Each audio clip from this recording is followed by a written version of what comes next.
கிருபை, உம்முடைய இரக்கம், நீர் எங்களுடைய வாழ்க்கையில் செய்த எல்லா நன்மைகளுக்காக நாங்கள் நன்றி செலுத்துகிறோம். ஆண்டவரே, உம்முடைய பிரசன்னத்தை நாங்கள் காலையிலிருந்து அனுபவித்து வருகிறோம்.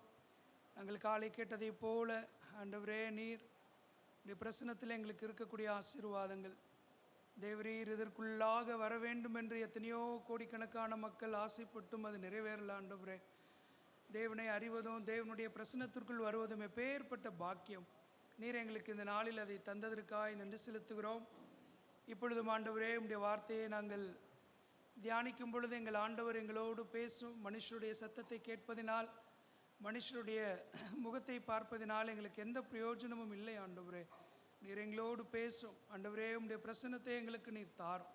உம்முடைய ஆவியினாலே நீர் எங்களை நிரப்பும்படியாக ஜெபிக்கிறோம். எல்லா விதமான இருளின் அந்தகாரத்தின் சக்திகளையும் நீர் கட்டும். இயேசுவின் நாமத்தில் கேட்கிறோம் பிதாவே, ஆமென். அன்பானவர்களே, இன்று மாலையிலே நாம் பார்க்க இருக்கும்படியான செய்தியின் தலைப்பு காலிங், அதாவது அழைப்பு.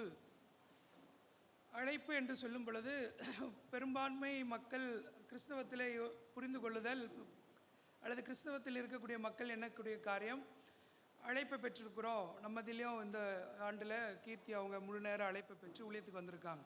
கடந்த ஆண்டு வெஸ்லியனா, அதுக்கு முன்பாக ஃப்ரான்சிஸ். ஸோ இதெல்லாம் முழு நேர அழைப்பு. ஒரு மனிதனை ஆண்டவர் முழுமையாக முழு நேர ஊழியத்திற்கென்று அழைக்கக்கூடிய அழைப்பு. நம்ம அந்த அழைப்பை குறித்து பார்க்க போகிறதில்லை. ஆனால் கிறிஸ்தவ வாழ்க்கையை அல்லது கிறிஸ்தவ ஜீவியமே அது அழைப்பை சார்ந்து தான் இருக்கிறது. காலையில் பார்த்தது போல் பிரதர் நிங்கோர் அந்த சாபத்தை குறித்து எக்ஸ்பிளைன் பண்ணாங்க. அந்த சமுதாயத்தையே, அதாவது இஸ்ரவேலர் என்கின்ற ஒரு கூட்டத்தை தேவன் தமக்கென்று தெரிந்து கொண்டார். அந்த ஜனத்தினிடத்தில் தன்னுடைய விருப்பங்களை தெரிவித்தார், ஆசைகளை தெரிவித்தார், அவர்களை வழிநடத்தணும்னு ஆசைப்பட்டார். அவர்களுடைய தேவனாக நான் இருப்பேன் என்று சொல்லியிருக்கிறார்.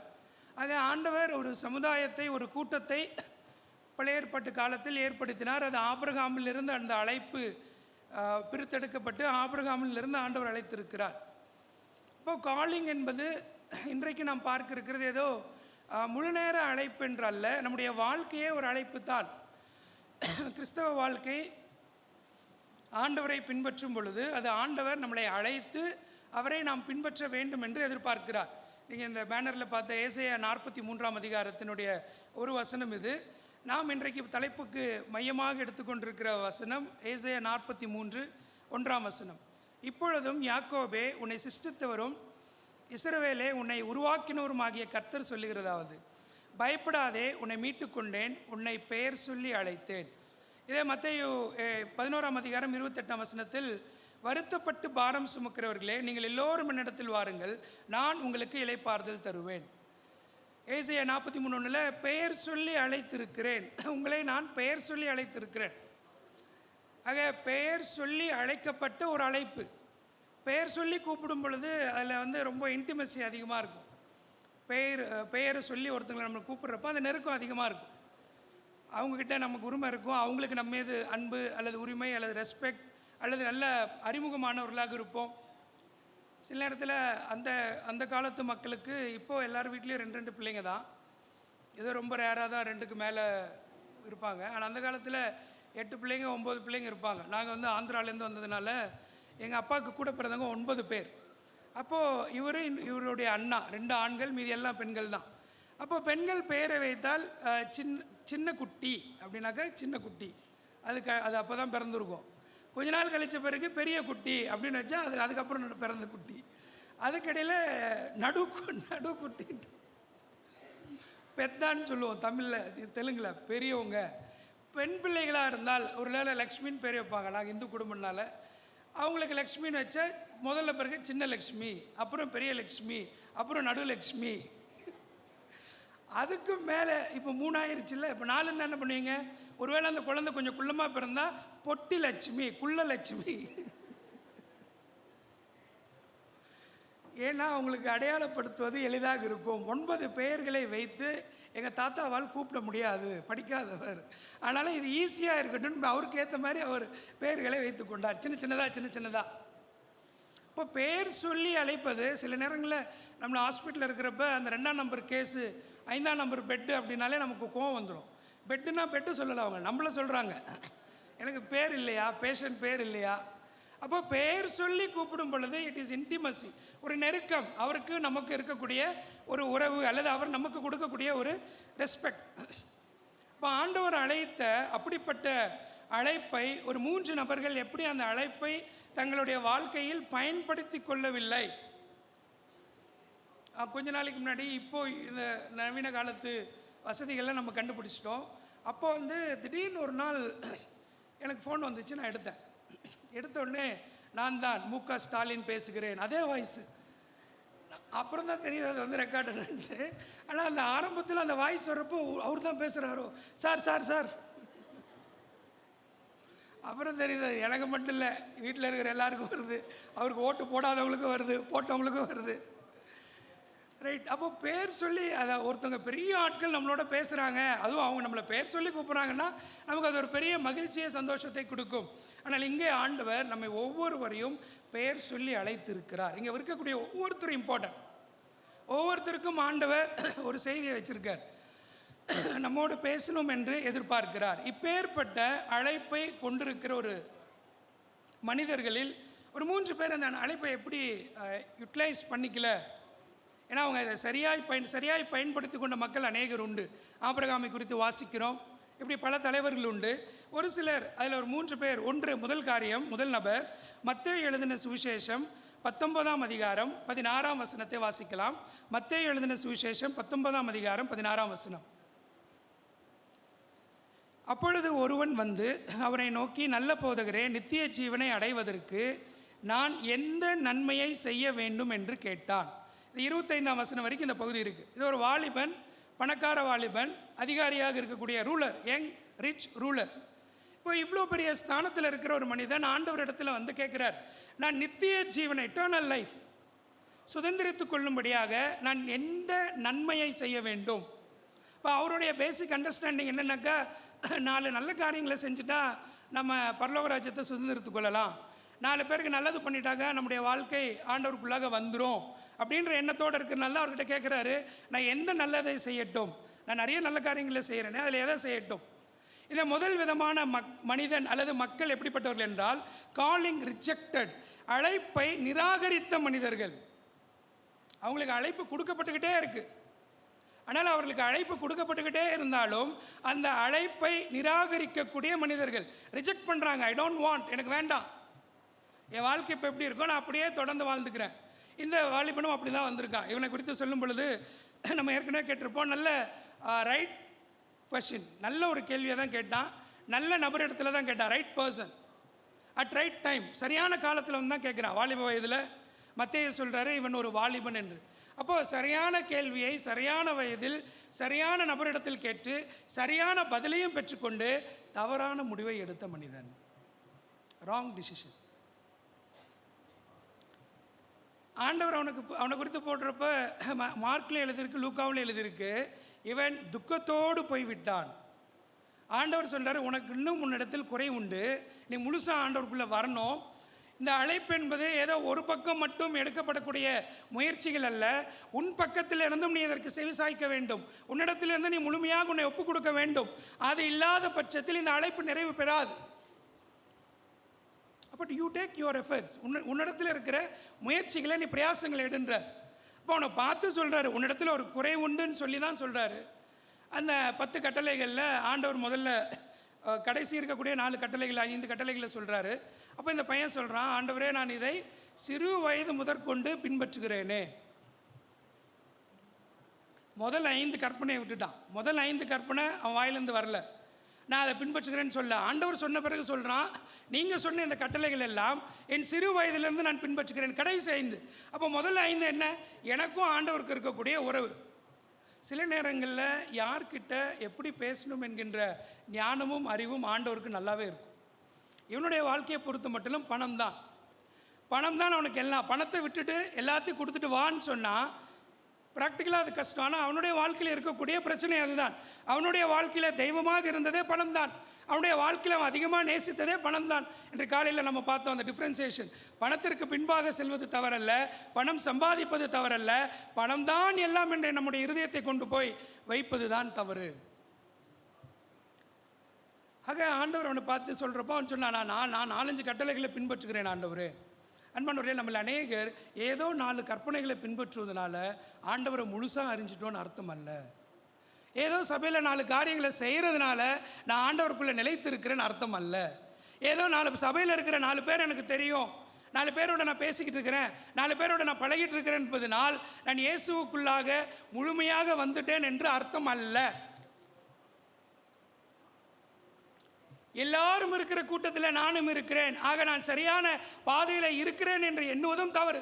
இவன் இந்த மனுஷன், இந்த வாலிபன் எல்லாரும் ஆண்டவரை பின்பற்றுகிறார்கள், அந்த கூட்டத்தில் தான் போயிருக்கான், அங்கே தான் கூட நின்றுக்கிட்டு இருக்கிறான், அங்கே தான் ஆண்டவரிடத்தில் இந்த கேள்வி கேட்குறான். அப்போ எல்லாரும் இருக்கிற இடத்துல நான் இருப்பதுனால நான் ஆண்டவரை ஏற்றுக்கொண்டேன்னு அர்த்தம் இல்லை. சரியான வார்த்தைகளை கேட்பதனால அவன் ஆண்டவர்கிட்ட போய் நல்ல கேள்வி கேட்டான், நித்திய ஜீவனை சுதந்திரத்துக்குள்ள நான் என்ன செய்ய வேண்டும்? இப்போ நல்ல கேள்வி கேட்பதனால ஆண்டவருக்குள்ளே இருக்கிறோன்னு அர்த்தம் அல்ல, அவர் சொல்லுவதை செய்வதில் தான் நாம் எந்த அளவுக்கு ஆண்டவருக்குள் நிலைத்திருக்கிறோம் என்று அர்த்தம். துக்கத்தோடு போய்விட்டான், ரிஜெக்டட். ஆண்டவர் கூப்பிட்றாரு, கம் வா, வந்து என்னை பின்பற்றுன்னு தான் சொன்னார். உனக்கு எனக்கு இருக்கக்கூடிய ஒரு பெரிய அழைப்பு, உனக்குள்ளே இருக்கிற இந்த ஒரு பிரச்சனையை மட்டும் விட்டுட்டு வா. அவன் மட்டும் துக்கத்தோடு போல, அவன் போகிறதை கண்ட ஆண்டவரும் துக்கப்பட்டார். ஆண்டவருக்கும் அவன் மேலே துக்கம்தான். நான் இவ்வளோ பெரிய ஆஃபர் கொடுக்குறேன், நித்திய ஜீவனை தான் அவன் கேட்டால், அதை நான் தரேன்னு தான் சொல்லியிருக்கிறேன், என்னை பின்பற்றி வான்னு சொல்லியிருக்கேன், உனக்குள்ளே இருக்கிற இந்த குறையை மாத்திரம், அதுவும் அன்பு கூர்ந்து நேசித்து உனக்குள்ளே இருக்கிற இந்த ஒரு குறை தானே, இதை விட்டுட்டு வான்னு சொல்கிறேன். ஆனால் அவன் அதுக்கு செவி கொடுக்கல, துக்கத்தோடு போய்விட்டான். சில நேரங்களில் நம்முடைய வாழ்க்கையை குறித்து மற்றவர்கள் துக்கமாக இருக்கிறாங்க. கணவரை குறித்து மனைவி துக்கமாக இருப்பாங்க, மனைவியை குறித்து கணவர் துக்கமாக இருப்பாங்க, பிள்ளைகளை குறித்து பெற்றோர் துக்கமாக இருப்பாங்க, பெற்றோரை குறித்து பிள்ளைகள் துக்கமாக இருப்பாங்க, ஊழியக்காரங்க துக்கமாக இருப்பாங்க, ஆண்டவர் துக்கமாக இருப்பார். அந்த கன்சர்ன் மனுஷனுக்கு அல்லது அந்த கன்சர்ன் நபருக்கு எந்த துக்கமும் இருக்காது. என்ன, நான் 4 காரியம் பண்ணிட்டு தானே இருக்கேன். ஸோ இவனுடைய மனசெல்லாம் நான் 4 பண்ணிகிட்டு இருக்கிறேன், அது போதும். கற்பனைகளில் பாதி கற்பனைகளை நான் பின்பற்றி கொண்டு இருக்கிறேன். அன்பானவர்களே, அழைப்பை நிராகரித்தால் நாம் எல்லா மனுஷரை பார்க்கிலும் பரிதபிக்கப்பட்டவர்களாக இருப்போம். இது பேர்பட்ட உன்னத அழைப்பு ஒவ்வொரு வருஷமும் ஆண்டவர் கொடுத்து கொண்டே இருக்கிறார். ஒரு சில நேரங்களில் நம்ம ஒவ்வொரு வருஷமும் வந்துக்கிட்டே இருக்கிறோம், ஆனால் நமக்குள்ளாக எந்த ஒரு மாற்றமும் இல்லை. நமக்குள்ள ஒரு பெரிய மாற்றத்தை ஆண்டவர் ஏற்படுத்தணும்னு ஆசைப்படுறாரு, ஆனால் அந்த மாற்றம் வர்றதே இல்லை. இதை முடித்த உடனே கொஞ்ச நாள் நல்லா இருப்போம், அதுக்கு பிற்பாடு தமிழில் ஒன்று சொல்லுவாங்க, பழைய குருடி கதவை திரடி அப்படின்னு. பழைய குருடி கதவை திரடி. இங்கே இருக்கிறப்போ நிறைய ஆண்டவர் பேசிக்கிட்டே இருப்பார். காலையிலிருந்து நான் ரிட்ரீட்ன்றப்போ நான் நம்பக்கூடிய ஒரு காரியம், இங்கே இருக்கக்கூடிய பாடல்களிலிருந்து, வேத வாசிப்பிலிருந்து, செய்திகளிலிருந்து எல்லாமே ஆண்டவரால் திட்டமிடப்பட்ட ஒன்று. அது எல்லாமே ஆண்டவர் ப்ரிப்பேர் பண்ணியிருக்காரு ஃபார் எவ்ரி இண்டிவிஜுவல். தனித்தனியாக ஒவ்வொன்றும் ஒருத்தரோட பேச போகுது, பேசிக்கிட்டு இருக்கு. ஆனால் அதையெல்லாம் கேட்கிற மக்களாகிய நாம் அதை எந்த அளவுக்கு உள்வாங்குகிறோம், எந்த அளவுக்கு ஆண்டவர் டிமாண்ட் பண்ணுறது அல்லது ஆண்டவர் கேட்குறத நம்ம கொடுக்க போகிறோம். இந்த மனுஷன் ஆண்டவருடைய அழைப்பை நிராகரித்தார், ரிஜெக்டட். எனக்கு வேண்டாம், குட் பைன்னு சொல்லிட்டு போயிட்டான். குறிப்பாக வாலிபர்கள் அநேகர் இருக்கிறீங்க, தயவு செய்து யோசித்து பாருங்கள். வாலிப வயதில் ஆண்டவர் இடத்துல போய் நல்ல கேள்வியை கேட்டு நல்ல பதிலையும் பெற்றுக்கொண்டு பட் ராங் டிசிஷன், தவறான தீர்மானத்தோடு போய்விட்டார். எது நிரந்தரம் இல்லையோ, எது நித்திய ஜீவன் இல்லையோ, அவன் நினச்ச பணம் இருந்தால் எல்லாமே முடிஞ்சிடும், பணம் இருந்தால் கடைசி வரைக்கும் இருக்கும்னு நினச்சிக்கிட்டு இருந்தான். ஆனால் ஆண்டவர் புரிய வைத்தார், பணம் நித்திய ஜீவன் அல்ல, பணத்தை வைத்து நித்திய ஜீவனை பெற்றுக்கொள்ள முடியாது. நம்முடைய ரட்சிக்கப்படாதவர்கள் மனதில் வைத்துக் கொள்ளுங்கள், உங்களுடைய ரட்சிப்பு மிகப்பெரிய ஆசீர்வாதம். அதற்காக தான் ஆண்டவர் இப்படிப்பட்ட கூட்டங்களை ஏற்படுத்தி தருகிறார். போன வருஷம் மாதிரி இந்த வருஷத்தை விட்டுறாதீங்க. இந்த வாலிபனை போல ஆண்டவருக்கு பாய், ஆண்டவரே என்னால் முடியாது, என்னால் இது எனக்கு ஒரு லிமிட்டேஷன்ஸ் வச்சுருக்கிறேன், ரிஸ்ட்ரிக்ஷன்ஸ் வச்சுருக்கிறேன், இதுக்குள்ளே நான் வர முடியாது, இவ்வளோதான். உங்களுக்கும் எனக்கு இருக்கிற உறவு இவ்வளோதான். நீங்கள் எதாவது 4 சொன்னீங்கன்னா அதில் நீங்கள் சொல்கிறதுல 2-3 காரியம் பண்ணுவேன், 4 பேர்கிட்ட நல்லா பழகுவேன், 4 பேர்கிட்ட hi bye praise the Lord எல்லாம் சொல்லிப்பேன், அதோடு வச்சுப்பேன். எனக்கும் ஆண்டவருக்குள்ளாகவும் ஆழமான உறவும் எனக்கு வேண்டாம் அப்படின்னு சொல்லி ரிஜெக்ட் பண்ணிடாதீங்க. இப்படிப்பட்ட ஒரு கூட்டத்தில் வந்த ஒரு வாலிபன் தான் ஆண்டவரை ஏற்றுக்கொண்டு தொடப்பட்ட பொழுது பிற்பாடு அந்த கூட்டத்துக்கு அவன் போனதே எதுக்காகனாக்கா, எல்லாருக்கிட்டையும் ஜாலியாக பேசலாம், எல்லாருக்கிட்டையும் ஹாய் பாய் சொல்லிக்கலாம், ஒரு சிலர் நம்ம அப்படிப்பட்ட எண்ணத்தில் வந்துருப்போம். ரிட்ரீட் ஆச்சு, வருஷம் வருஷம் வருது, எல்லாரும் வருவாங்க, அவங்கள பார்க்கலாம், பேசலாம், பழகலாம். அப்படி போன ஒரு வாலிபன் தான். விளையாட்டாக போய் விளையாடிக்கிட்டு அந்த கூட்டத்திலே விளையாடிக்கிட்டு தான் இருந்தார். ஆனால் ஆண்டவர் அவரிடத்தில் பேச ஆரம்பிக்க ஆண்டவருக்கு தன்னை முழுமையாக ஒப்பு கொடுத்தார். பிற்பாடு உலக புகழ்பெற்ற எவாஞ்சலிஸ்ட் பில்லி கிரஹாமாக மாறினார். இப்படிப்பட்ட ஒரு சாதாரண கூட்டத்தில் உட்கார்ந்த மனிதன் தான், வாலிபன் தான். ஆனால் இயேசு கொடுத்த அழைப்பை ஏற்றுக்கொண்டதினால் அவர் பிற்பாடு உலக புகழ்பெற்ற எவாஞ்சலிஸ்ட். ஆக பில்லி கிரஹாமுடைய வாழ்க்கை கொடுத்த அதே அழைப்பை தான் தேவன் இன்றைக்கு நமக்கும் கொடுக்கிறார். Are we going to reject it? அதை நாம் புறக்கணிக்க போகிறோமா? இரண்டாவது மனிதர் வாசிக்கலாம். நியாயாதிபதிகள் 13ஆம் அதிகாரம் 5ஆம் வசனம். நியாயாதிபதிகள் 13ஆம் அதிகாரம் 5ஆம் 6ஆம் வசனம். நீ கர்ப்பம் தரித்து ஒரு குமாரனை பெறுவாய், அவன் தலையின் மேல் சவரன் கத்தி படலாகாது. அந்த பிள்ளை பிறந்தது முதல் தேவனுக்கென்று நசரேயனாய் இருப்பான். அவன் இஸ்ரவேலை பெலிஸ்தரின் கைக்கு நீங்களாக்கி ரட்சிக்க தொடங்குவான் என்றான். அப்பொழுது அந்த ஸ்திரீ தன் புருஷனிடத்தில் வந்து, ஆக இது நமக்கு தெரியும். நியாயாதிபதிகளில் சிம்சோனுடைய வாழ்க்கையை குறித்து வாசிக்கிறோம். 16ஆம் அதிகாரத்தில் ஆண்டவர் அந்த மகன் எப்படிப்பட்டவனாக இருக்க வேண்டும், அவங்க தாயின் இடத்துல சொல்கிறார், உனக்கு ஒரு குழந்தை பிறக்கும், அந்த தலையில் சவரன் கத்தி படலாகாது. இது உடன்படிக்கை. ஆண்டவர் அந்த பெண்ணோடு செய்யக்கூடிய ஒரு உடன்படிக்கை. உடைய மகன் இப்படி இருக்க வேண்டும், ஏனென்றால் இந்த மகன் தான் பிற்பாடு இஸ்ரவேலரை ரட்சிக்கக்கூடிய ஒரு மகனாக எழும்புவான். இவன் இஸ்ரவேலை ரட்சிக்கும்படியாக, பெலிஸ்தரின் கையில் இருந்து ரட்சிக்கும்படியாக தேவன் ஏற்படுத்தின ஒரு மனிதன் தான் சிம்சோன். ஆனால் அதுக்கு ஒரு கண்டிஷன் இருக்குது. என்ன கண்டிஷன்? அவனுடைய தலையில் சவரன் கத்தி படலாகாது.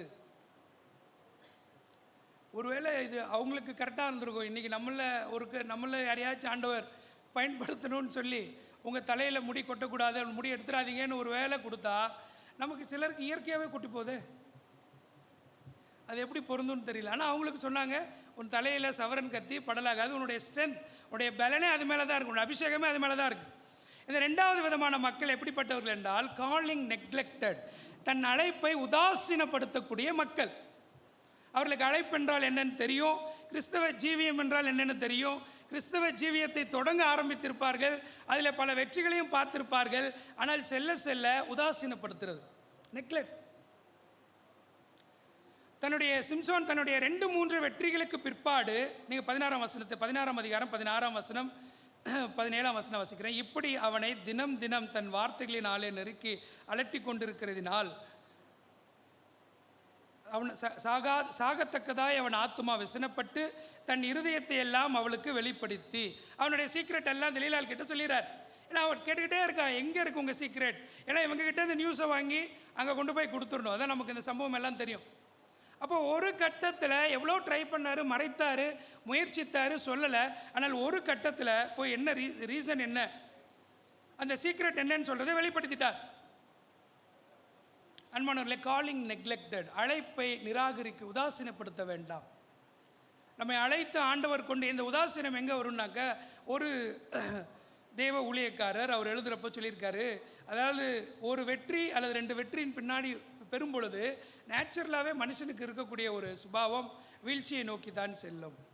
எப்படியோ நான் சாதிச்சிட்டேன், நான் ஜெயிச்சிட்டேன், நான் பண்ணிட்டேன்ற ஒரு எண்ணம் நமக்குள்ளாக ஏற்படும். ஆக சிம்சோனுக்கு அதான் பிரச்சனை. ஏற்கனவே அங்கே நிறைய சக்ஸஸை பார்த்துக்கிட்டே வரார். இப்போ இந்த இடத்துல வர்றப்போ தெலீலாளோட காம்ப்ரமைஸ் பண்ணிக்கிறார். உதாசீனப்படுத்துவது, நம்மை ஆண்டவர் அழைத்து நம்முடைய வாழ்க்கையில் பல காரியங்களுக்காக ஆண்டவர் பயன்படுத்தி கொண்டிருக்கும் பொழுது கர்த்தருடைய அழைப்பை உதாசீனப்படுத்தி நம்மள அநேகர் அந்த அபிஷேகத்தையும் அந்த வல்லமையும் அந்த தொடர்ச்சியான வெற்றிகளையும் இழந்து விட்டோம்.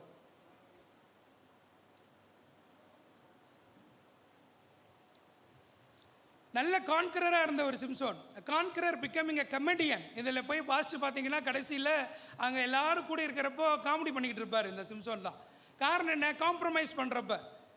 when we compromise our life, நம்முடைய வாழ்க்கையை நாம் விட்டு கொடுத்து போகும் பொழுது, இது பரவாயில்ல, இதை அட்ஜஸ்ட் பண்ணிக்கலாம், இது பரவாயில்ல, இதை ஏற்றுக்கொள்ளலாம், இது செய்கிறதுல தவறில்லை, இதை செய்கிறதுல தவறில்லை, இதை பேசுகிறதுல தவறில்லை அப்படின்னு நம்முடைய வாழ்க்கையில் காம்ப்ரமைஸ் பண்ண we will become comedian. நாம் நகைச்சுவை காட்டக்கூடிய மக்களாக ஆகிவிடுவோம், அல்லது நம்முடைய வாழ்க்கை நகைச்சுவை ஏற்படுத்தக்கூடிய வாழ்க்கையாக மாறிவிடும்.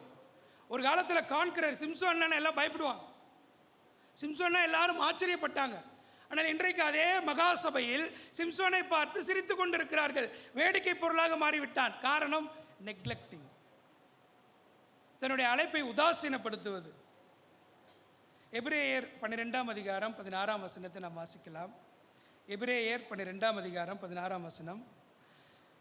ஒருவனும் வேசி கல்லனாகவும் ஒருவேளை போஜனத்துக்காக தன் சேஷ்ட புத்திர பாகத்தை விற்று போட்ட ஏசாவை போல் சீர்கெட்டவனாக இராதபடிக்கு எச்சரிக்கையாயிருங்கள். தன்னுடைய சேஷ்ட புத்திர பாகத்தை விற்று போட்ட ஏசா, தன்னுடைய ஆசீர்வாதத்தை விற்று போட்ட ஏசா, சிம்சோனும் அவருடைய அபிஷேகத்தை, ஆண்டவர் அவரை பயன்படுத்தின பயன்பாட்டையும் அழைப்பையும் விற்று போட்டான். ஏன்? செல்ஃபிஷ்னஸ் அல்லது சுயநலமான ஆசைகள், ப்ளஷர். நான் இப்போ பார்க்குறது இல்லை, ரசிக்கப்படுறதுக்கு முன்னாடி நல்ல படம், நிறைய படம் பார்ப்பேன். அதுக்கு நமக்கு அந்த காலத்தில் நம்ம தலைவர்களை வச்சுருப்போம். இவருடைய ரசிகன் நான், இவருடைய ரசிகன் சொல்வதற்கு அப்போ அவ்வளோ அதை குறித்து வாலிபர்களாக பெருமையாக நினைப்பாங்க. இந்த படத்தில் இருக்கிற இந்த டாப் ஹீரோவுடைய ரசிகன் சொன்னாங்க அவ்வளோ மகிழ்ச்சின்னு நினைப்போம், அவ்வளோ மதியமாக யோசிப்போம். அப்போ முதல் நாள் முதல் ஷோ ஒரு படத்துக்கு போய் என்ன நடக்குதோ இல்லையோ, அது வீட்டில் அம்மா இருக்கிறாங்களோ அப்பா இருக்கிறாங்களோ இல்லை அவங்க இறக்குறாங்களோ என்ன பண்ணுறாங்களோ என்ன நடந்தாலும் சரி, ஃபஸ்ட் நாள் ஃபஸ்ட் ஷோக்கு போயிடணும். ஒரு வாட்டி ஆனுவல் எக்ஸாம் அப்போ வருது அவருடைய படம், ஃபஸ்ட் நாள் ஃபஸ்ட் ஷோ. ஆனுவல் எக்ஸாம் விட்டுட்டு தான் போனேன், விட்டுட்டு போயிட்டு எழுதிட்டு வந்தேன். அதனால தான் பல வருஷங்கள் கஷ்டப்பட்ட கண்ணீரில் இருந்தேன். அப்போது ஒரு முறை அவருடைய படம் ரிலீஸ் ஆகுது, கையில் பிளாக்ல டிக்கெட் போகுது. எவ்வளோனாக்கா அவன் கேட்டது வந்து அப்போ 500 ரூபா கேட்குறான். அப்போ 500 ரூபா என்பது நான் சொல்லுறது 20 வருஷத்துக்கு முன்னாடி. 500 ரூபா என்பது பெரிய தொகை தான், பெரிய டாப் நடிகர், அவருடைய ரேட்டிங் அவ்வளோதான் இருக்கும். அப்போது கையில் காசு எல்லாத்தையும் பிரட்டி போட்டாலும் 400 ரூபா என்னமோ தான் வந்துச்சு. இன்னும் 100 ரூபா கம்மி. அவன் விற்கிறவன் விற்கிறதுக்காக வரல, அவன் யாரையோ ஃப்ரெண்டு கூட வந்திருக்கான், ஃப்ரெண்டு வரல, லேட் ஆயிடுச்சு, அதனால் அவன் விற்கிறதுக்காக வந்திருக்கான். அப்போ எனக்கு கையில் என்ன பண்ணுறது தெரியல, காசு இல்லை. அப்போ அவர்கிட்ட கெஞ்சுறேன், சார் எப்படியாச்சும் கொடுத்துருங்க சார், தலைவர் படம் சார், ஃபஸ்ட் நாள் ஃபஸ்ட் ஷோ பார்த்துடணும் சார், இல்லைனா அது ஒரு பெரிய பிரச்சனையாக போயிடும். அவன் இல்லைங்க 500 ரூபா தான். கடைசிக்கு காயில் காசு இல்லை. அப்புறம் வாட்ச் கட்டியிருந்தேன். அந்த வாட்சை கேட்டுட்டு அந்த வாட்ச் எவ்வளோ விலை, வீட்டில் வாங்கி கொடுத்தது அதெல்லாம் யோசிக்கல, வாட்சை தூக்கி அவர் கையில் கொடுத்துட்டேன். தயவு செஞ்சு எனக்கு கொடுத்துருங்க டிக்கெட்டுன்னு சொல்லிட்டு. அவர் வேண்டாப்பா இல்லை என்கிட்ட இல்லை, இதுதான் இருக்குது வச்சுக்கோங்கன்னு. அப்புறம் வாட்ச் வாங்கிட்டார். வாட்ச் வாங்கிட்டு அதுக்கப்புறம் அந்த டிக்கெட்டை வாங்கிட்டு போய் படம் பார்த்தேன். அங்கே இருந்த ஆக்ஷன் அந்த சீக்வன்ஸ் இருப்பாங்கள்ல, சண்டை காட்சி, அதை விட வீட்டில் சண்டை காட்சி ஹெவியாக இருக்கேன்னா வாட்ச் இல்லாமல் வீட்டுக்கு போயிட்டுருக்கோம். விற்று போட்ட ஏசா எவ்வளோ நேரங்களில் சின்ன சின்ன காரியங்களுக்காக நம்முடைய லைஃப்பை நம்ம காம்ப்ரமைஸ் பண்ணிக்கிறோம். ஆண்டவருடைய பெரிய அழைப்பு எங்கே இருக்குது? நாம் எந்தெந்த காரியத்தில் காம்ப்ரமைஸ் பண்ணிக்கிட்டு இருக்கிறோம்? ப்ளஷர். அவர் நம்முடைய வாழ்க்கைக்கு ஒரு பர்பஸ் வச்சுருக்கிறாரு, ஒரு பிளான் வச்சுருக்கிறாரு. அந்த பர்பஸ் முக்கியம் இல்லை, பிளான் முக்கியம் இல்லை, நமக்கு நம்முடைய ப்ளஷர் தான் முக்கியம். Calling neglected. இந்த கதையை எல்லோரும் தெரிஞ்சிருக்கும், உண்மை சம்பவம். பெரிய வெஜிடேரியனில் பெரிய கொடிக்கட்டி பிறந்த அதிபர், அந்த ஹோட்டல் சாம்ராஜ்யமே ஒன்றும் இல்லாமல் போயிடுச்சு பிற்பாடு. அவருடைய தனிப்பட்ட விருப்பம் அல்ல தனிப்பட்ட ஆசையை நிறைவேற்றுவதற்காக பெரிய சாம்ராஜ்யம் அது. ஹோட்டல் பிஸ்னஸில் வெஜிடேரியன்னா இவர் தான் டாப், இவர் தான் பெரிய அளவில் பேசப்பட்டவர். ஒன்றும் இல்லாமல் போயிடுச்சு. அந்த ஹோட்டல்ஸே இல்லை, விரல விட்டு எண்ணிடலாம். காம்ப்ரமைஸ் பண்ணும் பொழுது நாம் வேடிக்கை பொருளாக, வேடிக்கை காட்டக்கூடிய மக்களாக மாறிவிடுவோம். 3வது வாசிக்கலாம். எக்ஸோடஸ், யாத்திராகமம் 3ஆம் அதிகாரம் 15ஆம் வசனம். 3ஆம் அதிகாரம் 11ஆம் வசனம். அப்பொழுது மோசே தேவனை நோக்கி, பார்வோனிடத்துக்கு போகவும் இஸ்ரவேல் புத்திர எகிப்திலிருந்து அழைத்து வரவும் நான் எம்மாத்திரம் என்றான். நமக்கு இந்த சம்பவம் முழுதும் தெரியும். மோசே, நீங்கள் ஏற்கனவே இந்த 3ஆம் அதிகாரத்துடைய முன்பகுதியிலலாம் வாசித்தீங்கன்னாக்கா, ஏற்கனவே எகிப்தியர்கிட்ட போய் சண்டை போட்டுட்டு எகிப்தியர்கிட்ட இஸ்ரவேல் மக்களை காப்பாற்றும்படியாக அவங்கக்கிட்ட அங்கே இருக்கக்கூடிய எபிரேயனுக்கும் இஸ்ரவேலனுக்கும் நடக்கிற சண்டையில் எபிரேயனுக்காக இஸ்ரவேல் மக்களை ஒருத்தனை கொண்டுறான். கொண்டு முடித்த உடனே அதுக்கப்புறமேட்டு எபிரேயர்களுக்குள்ள பிரச்சனை வருது. அதில் போய் மத்தியஸ்தம் பண்ணுறப்ப அவன் சொல்கிறான், நீ நேற்று அந்த எகிப்தியனை கொன்றதை போல் என்னையும் கொன்று போட போகிறியா சொல்லிவிட்டு இந்த நியூஸ் பார்வோன் வரைக்கும் போனதுனால அந்த இடத்த விட்டு ஓடி ஒளிய வேண்டிய சூழ்நிலை. கிட்டத்தட்ட 40 வருஷம் எகிப்தை விட்டு வனாந்திர வாழ்க்கைக்கு போனார். 3வது காலிங் ஃபர்காட்டன், அழைப்பை மறந்த மனிதர்கள். ஆண்டவர் அழைத்து ஒரு இடத்துல வச்சு ஆண்டவர் நம்மை பயன்படுத்துகிற நேரத்தில் அல்லது நம்முடைய வாழ்க்கையை ஆண்டவர் நடத்துகிற காலத்தில் ஆண்டவரையும் அவருடைய அழைப்பையும் மறந்து விட்ட மக்கள். மோசே கம்ப்ளீட்டாக மறந்துட்டார். இதோடைய சூழ்நிலை அப்படி ஏற்பட்டுருச்சு. ஏன்னா மோசைக்கு பொறுத்த மட்டிலும் கோபம் அதிகம், வீரம் அதிகம். ஏன்னா எபிரேயரில் போட்டிருக்கு, அவர் அரண்மனையில் இருக்கிற காலத்திலே அந்த வாழ்க்கையை விரும்பாமல் அந்த வாழ்க்கை வேண்டான்னு சொல்லி விட்டு தான் எகிப்துக்குள்ளாக வந்தார். இஸ்ரவேல் மக்களை காப்பாற்றுவதற்காக அரண்மனை வாழ்க்கையிலேருந்து வெளியில் வந்தார். ஆக அவர் சிறு வயதிலே பிரித்தெடுக்கப்பட்ட மனிதர். நம்ம அதை வாசிக்கிறோம். சின்ன வயசுலேயே ஆண்டவர் அவரை காப்பாற்றினார். தெரியும், உனக்குன்னு ஒரு பர்பஸ் வச்சுருக்கேன், உனக்குன்னு ஒரு நோக்கம் வச்சுருக்கேன், நீ இந்த நோக்கத்துக்குள்ளே வர வேண்டும். ஆனால் வந்தது கரெக்டு தான். வந்தார். அவருடைய மனசில் இருக்கக்கூடிய யோசனை, அவருடைய ஓன் ஸ்ட்ரென்த், அவருக்குள்ள இருக்கக்கூடிய பலன், அவருடைய மாம்ச எண்ணம், அவருக்கு இருக்கக்கூடிய மசில் ஸ்ட்ரென்த், நான் போய் அடிச்சிருவேன். எத்தனை பேரை கொல்ல முடியும்? ஒரு இஸ்ரவேலரை எபிரேயனை கொல்லலாம், அடுத்த இன்னொருத்தரை கொல்லலாம், இப்படி எவ்வளோ பேரை நீ கொல்ல போகிற? அப்போ மோசே செய்த தவறு தன்னுடைய ஞானத்தையும் பலத்தையும் சார்ந்து இருந்ததுனால அந்த இடத்துலேருந்து 40 வருஷம் வெளியில் அனுப்பிச்சிட்டாங்க. ஆண்டவர்கிட்ட 40 வருஷம் போயிட்டு எத்தனை கனவுகள் அவருக்குள்ளே இருந்திருக்கும். நான் இஸ்ரவேல் மக்களை காப்பாற்ற போகிறேன், என்னை ஆண்டவர் சிறு வயதிலே பிரித்தெடுத்தார், நான் அரண்மனையில் வளர்ந்தாலும் அரண்மனைக்காக வளர்கிற மனிதன் நான் அல்ல, என்னுடைய வளர்ப்பு எல்லாம் இஸ்ரவேல் மக்களுக்காகத்தான். ஆக அவருக்குள்ளே பெரிய பெரிய ட்ரீம்ஸ் இருந்திருக்கும், பெரிய பெரிய விஷன்ஸ் இருந்திருக்கும், எல்லாமே இப்போ போயிடுச்சு. இப்போ போய் எங்கே இருக்கிறாருன்னா அவருடைய மாமனார் வீடாகிய ஜெத்ரோ வீட்டில் ஆடு மேய்ச்சிக்கிட்டு இருக்கிறார். ஆண்டவர் வந்து மோசையை திரும்ப அழைக்கிறப்ப மோசே ஆடு மேய்ச்சிக்கிட்டு இருந்தார். அன்பானவர்களே, உடைந்து எல்லாவற்றையும் இழந்து போன ஒரு சூழ்நிலை. அதாவது ஆடு மேய்க்கிறது தன்னுடைய சொந்த ஆடுகளை மேய்த்தாலாச்சும் பரவாயில்ல, மாமனார் வீட்டு ஆடு மேய்க்கிறது அவ்வளோ ஈஸி கிடையாது. நான் மாமனார் வீட்டில் வீடு கட்டுறப்போ எனக்கு ஒரு சிலர் சொன்னாங்க, பார்த்துப்பா மாமனார் வீட்டில் வீடு கட்டிட்டு அங்கே போகலான் இருக்கிற பார்த்துப்பாள். எங்களுக்கு இது வரைக்கும் எந்த ஒரு பிரச்சனையும் மாமனாரும் தரல, மாமியாரும் தரல. ஆனால் மாமனார்னா அப்படி கிடையாது. அதுவும் நம்ம கலாச்சாரத்தில் ஒரு நாள் மாமனார் வீட்டில் தூங்கினாலே பிரச்சனை, பெரிய பிரச்சனையாக வெடிச்சிரும். ஆனால் இவங்க அம்மா வீட்டில் 365 நாள் உட்காருவாங்க. நாளைக்கு குடும்பத்தை குறித்து அதெல்லாம் பார்க்கலாம், ஃபேமிலி எப்படி பார்த்துக்கிறதுன்ட்டு. ஆனால் நாளைக்கு முழுசும் ஃபேமிலி தான். மாமனார் மாமியார்னால் அவ்வளோ அலர்ஜி. ஒருத்தர் இதை நான் ப்ரிப்பேர் பண்ணுறப்போ ஒருத்தர் வேடிக்கையாக சொல்லியிருந்தார், எகிப்தில் பார்வோனை கூட சமாளிச்சிடலாம் மோசேகால, ஆனால் அங்கே இருந்த ஜெத்ரோவை சமாளிக்கிறது தான் கஷ்டம், மாமனாரை சமாளிக்கிறது ஈஸி இல்லை. அன்பானவர்களே, எல்லாத்தையும் இழந்து போய் அவமானப்பட்டு நிந்தைக்குள்ளாகி வாழ்க்கையில் இனி எதுவுமே கிடையாது, அவ்வளோதான், முடிஞ்சிருச்சு. பெரிய பெரிய எண்ணங்கள், பெரிய பெரிய தரிசனங்கள், பெரிய பெரிய யோசனைகள், இதையோடு கூட தொடங்கின என் வாழ்க்கை இன்றைக்கு எல்லாமே போயிடுச்சு. இல்லை, என் வாழ்க்கை முழுசு இந்த ஆடு தான், இந்த ஆட்டை மேய்க்கணும், இந்த ஆட்டோட நான் வாழணும், அவ்வளோதான், எவ்ரிதிங் இஸ் கான், எல்லாம் போயிடுச்சு. முட்செடியிலே கர்த்தர் பேசினார், மோசே வா அப்படின்னார். அந்த அழைப்புக்கு பல எக்ஸ்கியூஸ் கொடுத்தார். ஏன்னாக்கா அவரால் முடியல, லிட்டரலாக முடியல. ஆண்டவரே என்னை விட்டுருங்க சுவாமி, நான் வேஸ்ட், நான் கோவப்படக்கூடிய சுபாவம் உடையவன், நீங்கள் ஒன்று சொன்னால் நான் ஒன்று செஞ்சிருவேன், உங்களுடைய தரிசனத்துக்கு ஏற்றாற்போல் என்னால் வர முடியாது, என்னை விட்டுருங்க, நான் திரும்ப அவமானத்துக்குள்ளே போக விரும்பலை. ஏற்கனவே 40 வருஷம் போயிடுச்சு. நான் திரும்ப ஏதாச்சும் தவறு செய்தோ அல்லது ஏதோ சூழ்நிலையினை அப்படி மாற்றினாலும் இந்த அவமானங்களும் நிந்தையும் திரும்ப எனக்கு வேண்டாம், என்னை விட்டுருங்கன்னு கேட்டார். அவரும் கடைசி வரைக்கும் விடலை. இல்லை, உன்னோட பெயர் சொல்லி அழைத்திருக்கிற, இதுக்காக நான் சின்ன வயசில் உன்னை பிரித்து வைத்தது. அன்பானவர்களே, இன்றைக்கு நாம் ஆண்டவரை விட்டு விலகி ஒரு காலத்தில் ஆண்டவருக்கு பயனுள்ளவர்களாக இருந்தோம். ஒரு காலத்தில் நம்முடைய சாட்சி மிகப்பெரிய உன்னதத்தில் இருந்தது. நம்ம ஆண்டவருக்கு நம்ம கொடுத்த பொருத்தனைகள், ஆண்டவர் நம்மை பயன்படுத்தின பயன்பாட்டு, ஆண்டவர் நம்மை உபயோகப்படுத்தின வல்லமை எல்லாம் இன்னைக்கு மறந்து போயிட்டோம், எல்லாம் போயிடுச்சு. இனி என் வாழ்க்கையில் இருந்து எந்த ஒரு ஆசீர்வாதம் வரப்போகிறதில்லை அப்படின்னு நினைத்துட்டு இருக்கிற 3வது மக்கள் தான் காலிங் ஃபர்காட்டன். ஆனால் ஆண்டவர் அவர்கள் பின்னாடியும் சென்றார். மோசேயை கூட்டிகிட்டு வந்தார். இல்லை, வந்து ரேஸில் ஓடு, திரும்ப வா. அன்பானவர்களே, நம்முடைய வாழ்க்கையில் எப்பேற்பட்ட இழப்பை நாம் பெற்றிருந்தாலும், எவ்வளவு தூரமாக ஆண்டவர்கிட்ட விலகி இருந்தாலும், அவருடைய கிருபை நம்மை திரும்ப இழுத்து கொண்டு வந்துடும். அவன் எல்லாத்தையும் மறந்துட்டான். ஆனால் ஆண்டவர் முட்செடியில் தரிசனமானார், அவருடைய வல்லமையை காண்பித்தார், வெளிப்படுத்தினார். மோசே, நான் உன்னோடு ஆரம்பித்ததை நீ மறந்துடலாம், நான் மறக்கலை. அதான் ஏசாயால பார்க்குறோம், தாய் மறந்தாலும் நான் உங்களை மறப்பதில்லை. உங்களுக்கும் எனக்கும் ஆண்டவர் கொடுத்த வாக்கு தத்தங்களை நம்ம மறந்துட்டோம், குழி தோண்டி புதைச்சிட்டோம். அது நம்ம மனசில் கூட இல்லை, நம்முடைய மனதிலேயே நம்முடைய இருதயத்தில் அது வர்றது கூட இல்லை. ஆனால் நமக்கு ஆண்டவர் கொடுத்த வாக்கு தத்தங்களை மறவாமல் நினைத்திருக்கிறார், அது மறக்கவே இல்லை. நம்மக்கிட்ட அவர் சொன்ன காரியங்கள், உங்களை வச்சு இதை பண்ணுவேன், இது செய்வீங்க, இப்படி இருப்பீங்க, என்னென்ன சொன்னாரோ இன்றைக்கி நம்ம எல்லாத்தையும் மறந்து போயிருக்கலாம். ஆனால் ஒன்று கூட அவர் மறக்கவே இல்லை. அவருடைய மோசேக்காக ஆண்டவர் வைத்த இந்த பிரைமரி ரெஸ்பான்சிபிலிட்டி, அவருடைய காலிங்கே எகிப்திலேருந்து அந்த மக்களை கொண்டு வரணும் தான். இத்தனை 40 வருடங்கள் இவ்வளோ கஷ்டங்கள் பிரச்சனைகள் வந்தாலும் அதிலிருந்து திரும்ப கொண்டு வந்தார். தேவ நோக்கத்தையும் தேவ சித்தத்தையும் அவருடைய வாழ்க்கையில் நிறைவேற்றினார். அவன்தான் இஸ்ரவேல் மக்களை எகிப்திலிருந்து விடுதலையாக்கின இரட்சகர்.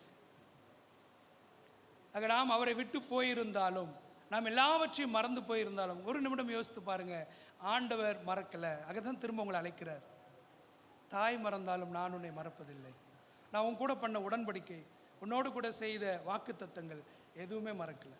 எல்லாம் இருக்கு. எங்கள் வீட்டில் எங்கள் அண்ணன் ஏற்கனவே சொல்லியிருக்கேன், பயங்கர கோவக்காரன். கோவக்காரன்றதை விட கோவம் வந்தால் வருத்தப்பட்டு ரொம்ப நாள் பேசாமல் இருக்கக்கூடிய மனிதன்.